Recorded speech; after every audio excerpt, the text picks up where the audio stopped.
de semifinal, Grêmio e Flamengo, 1-1. Flamengo melhora a maior parte do tempo, mas o Grêmio conseguiu o empate no finzinho. O Flamengo fez um gol que valeu e 3 que foram anulados. Final 1-1, jogo da volta dia 23 desse mês no Maracanã. E aí, Fábio Sormani, boa noite. Boa noite, Ilan. Grande jogo, né? Grande jogo, atendendo a expectativa que todos nós tínhamos em relação a esse confronto entre Grêmio e Flamengo. Concordo com você, o Flamengo foi melhor na maior parte do jogo, perdeu uma oportunidade de sair com a vitória de Porto Alegre. Mas assim como o Flamengo jogou melhor no Sul, o Grêmio pode perfeitamente vir ao Maracanã e também se impor. São dois times muito iguais. Esse confronto, essa semifinal ainda não está resolvida. Grande jogo. Olha, vou dizer uma coisa para você, Ilan. Acho que foi o melhor jogo do futebol brasileiro nessa temporada.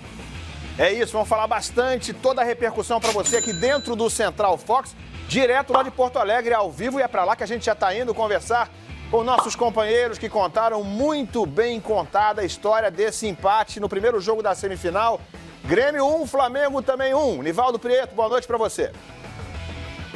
Boa noite, Ilan, Sormani, pessoal do Central Fox. Eu quero retomar aqui, já diretamente com o Simon, porque na saída do campo, o Bruno Henrique falou para o Caetano, olha, se não fossem os 2 gols anulados, teria sido melhor o resultado para a gente. Ele não estava diretamente reclamando da arbitragem, mas foram 3 gols anulados hoje aqui, né? Foram 3 gols, né? A atuação do Néstor Pitana, os assistentes também. O VAR tá aí, é uma ferramenta que veio para ficar. Tu vê, o resultado seria 4-1, mas os 3 gols foram corretamente anulados. 2 por impedimento, né? Um no primeiro tempo e outro no segundo. E o outro gol em que o Gabigol empurra o Kahneman, tira ele da jogada, a jogada continua e o Everton Ribeiro faz o gol. Os 2 gols foram lances milimétricos, em que o impedimento, a ferramenta funciona 100%, portanto não teve essa interferência graças ao VAR. Né? O Bruno Henrique também só tocou no assunto, claro, foram 3 gols anulados, mas não fez queixa nenhuma. Eu esperava um pouco mais do Pitana. Foi um jogaço de bola, em que o árbitro que trabalhou numa final de Copa do Mundo, mundialista, né? Bimundialista, esperava um pouquinho mais. Ele inverteu, ele vacilou em algumas jogadas, por exemplo, na falta em que o Michel faz em cima do Gerson, nem falta ele marcou, né? O Wagner Martins trouxe o depoimento lá do campo. Ele marcou falta pro Grêmio. Pro Grêmio, aí chamaram ele, né? Porque a jogada era de cartão amarelo. E aí chamaram ele para dar o toque nele, para ele olhar, poderia ser vermelho ou não. Eu até acho que nem chamaram para isso, né? O protocolo diz que é para chamar para vermelho. Aí foi lá, lance de cartão amarelo, não houve aquela força excessiva, e aí foi bem aplicado o cartão amarelo. Portanto, o resultado não passou pela arbitragem, mas considerando uma arbitragem boa. Esperava um pouquinho mais do Néstor Pitana, porque ele é o árbitro número 1 da América. Fale sobre o jogo PVC 1-1 aqui na primeira partida. Eu acho que falar sobre o jogo é falar sobre o confronto também, porque essa característica que foi muito marcante do primeiro tempo, do sistema de marcação do Grêmio, não vai mudar para o jogo de volta. Porque o Grêmio marca por encaixe. Não é uma marcação homem a homem pura. Você não vai no Galhardo com o de Arrascaeta ou a jogada inteira. Então, se o Arrascaeta começa na ponta esquerda e termina de centroavante, o Galhardo não vem com ele. Mas ele começa com a Arrascaeta e vem até a metade da jogada para depois inverter a marcação, se for o caso. E quando inverte, você não sabe quem está entrando no teu setor. Porque o Flamengo não para de rodar. O Flamengo tem uma característica que é puro futebol moderno, por mais que seja o mestre Tim que tenha dito isso lá nos anos 30. Quem desloca recebe, quem pede tem preferência. Então como é que faz para marcar esse time do Flamengo, Edmundo? Olha, eu acho que você tem que matar a saída de bola. A gente comentava isso aqui durante o jogo, qual é a melhor alternativa para a equipe do Grêmio, era deixar, para mim, na minha visão, e eu acho que ele fez isso no segundo tempo, ele anulava a saída de bola com Arão e com Gerson, e deixava Rodrigo Caio e Pablo Marim começar o jogo. Aí o jogo já não começava com a perfeição que estava acontecendo no primeiro tempo. O Grêmio roubava e saía para o jogo. Mas eu acho que tem um aspecto que tem que ser dito. Eu não estou nem falando de idade, estou falando de experiência, né? O Paulo Vitor parecia nervoso. O menino Matheus Henrique, no primeiro tempo não apareceu e o Grêmio precisa muito dele. Alisson e Cebolinha ficaram muito estáticos, mais preocupados em marcar os laterais do Flamengo do que propriamente em jogar. E aí o Grêmio se perdeu um pouco. O Flamengo não. Usou toda a sua experiência, toda a sua capacidade de envolver o adversário, criou as oportunidades. Agora, desperdiçou uma grande oportunidade. porque dificilmente o Grêmio vai repetir essa má atuação que teve aqui hoje no jogo da volta. Então, eu acredito que está tudo em aberto. Você deixa eu entender, então, que foi um bom resultado também para o time do Grêmio, o empate por 1-1. O jogo começa no Maracanã, 0-0, começa com o Flamengo classificado. Mas o ímpeto do Flamengo e a torcida, mais de 68 mil torcedores no Maracanã, irão empurrar esse time para frente. E aí isso pode dar o espaço para que o Renato quer, nas costas dos laterais, na velocidade. Só que hoje aqui, com ligação direta, já deu provas de que não funciona.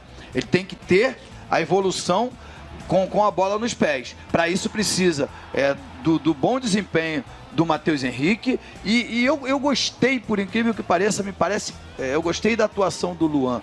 Me parece que faltou força física, né? No momento em que o Flamengo cansou, ou aparentemente diminuiu o ritmo, e aí parecia por cansaço, ele cresce no jogo e articula boas jogadas. Mas eu acho que a força física, a entrada, né, do PP com velocidade pelo lado e a troca constante de posição do Everton melhoraram e fizeram com que o Grêmio chegasse ao empate. O caso do Luan é um caso... o Luan virou refém dele mesmo. Porque eu queria mais do Luan. Mas por que eu queria mais do Luan? Porque eu estou comparando o Luan com o Luan de 2017. E porque o Luan de 2019 virou reserva do Jean-Pierre. E está jogando hoje porque o Jean-Pierre não está. Então, na comparação, não tem mais o Luan de 17. O Luan de hoje, o Luan de 19, jogou bem pro Pardão 2019. Exatamente. Perfeito. A gente continua aqui já. Deixa eu ver a movimentação da equipe de reportagem Fox Sports. Por onde anda, se já está na zona mista, o Fernando Caetano.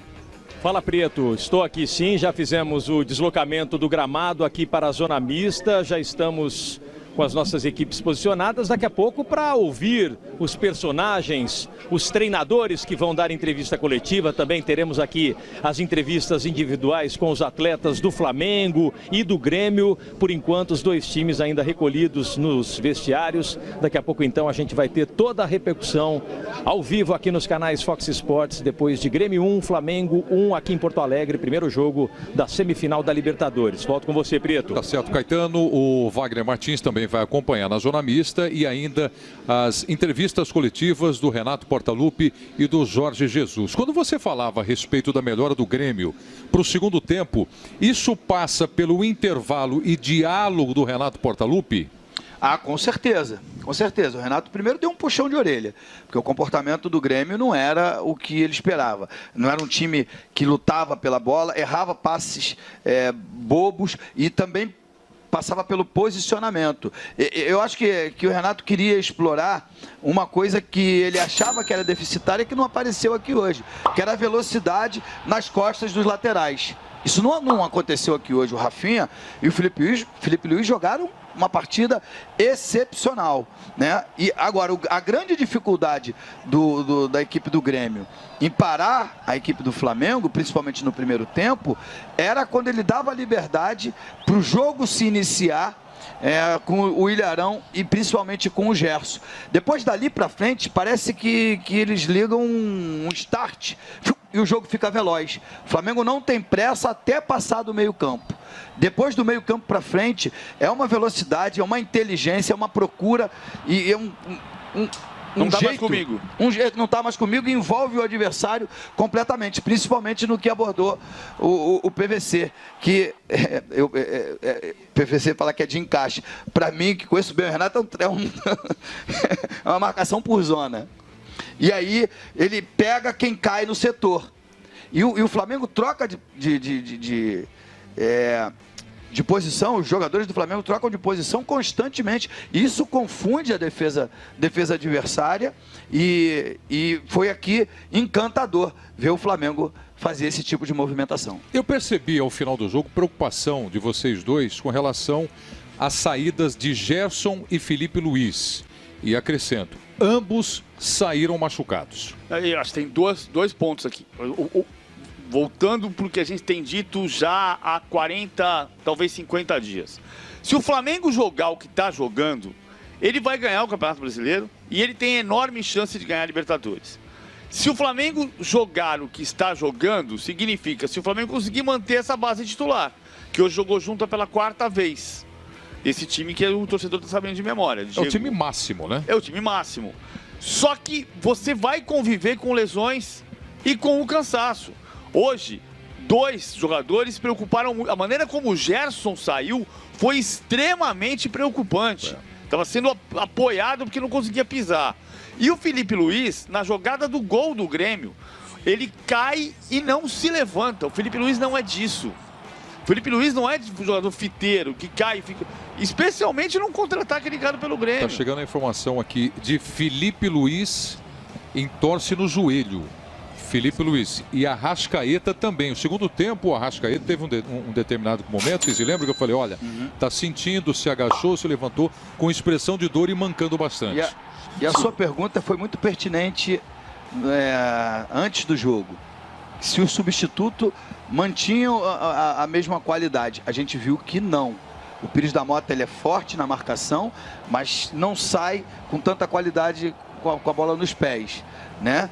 E no lugar do Bruno Henrique entrou o Vitinho, com pouco tempo também para mostrar o seu futebol, mas ele não consegue dar o mesmo ritmo e nem mesmo a mesma movimentação do Bruno Henrique. Deixa eu complementar a informação. E o Gerson com dor na coxa, sentindo a coxa. Muscular. Exatamente, muscular. Então são esses 3 jogadores, entorse de joelho, Felipe Luiz e Arrascaeta, e lesionado saiu também, problema na coxa. Problema para o jogo de sábado, né? Aqui de cima da cabine, me deu a noção de que ele pula a placa de publicidade para poder comemorar o gol do Bruno Henrique. O Gerson. E ali ele já não volta mais.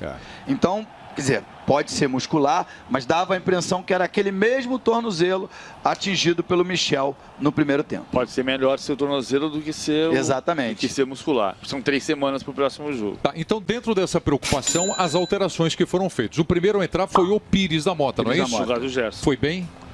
Foi nota 6. Ele não teve culpa no lance do gol e ele não vai criar, ele não vai dar saída de bola com a fluência que o Arão dá. Tá. Com relação àquela discussão que aconteceu, que o Wagner Martins chamou bastante atenção entre o William Arão e o Felipe Luiz. Esse é o outro ponto que eu ia tocar. E claro que é precoce, muito precoce. A gente está vendo a imagem do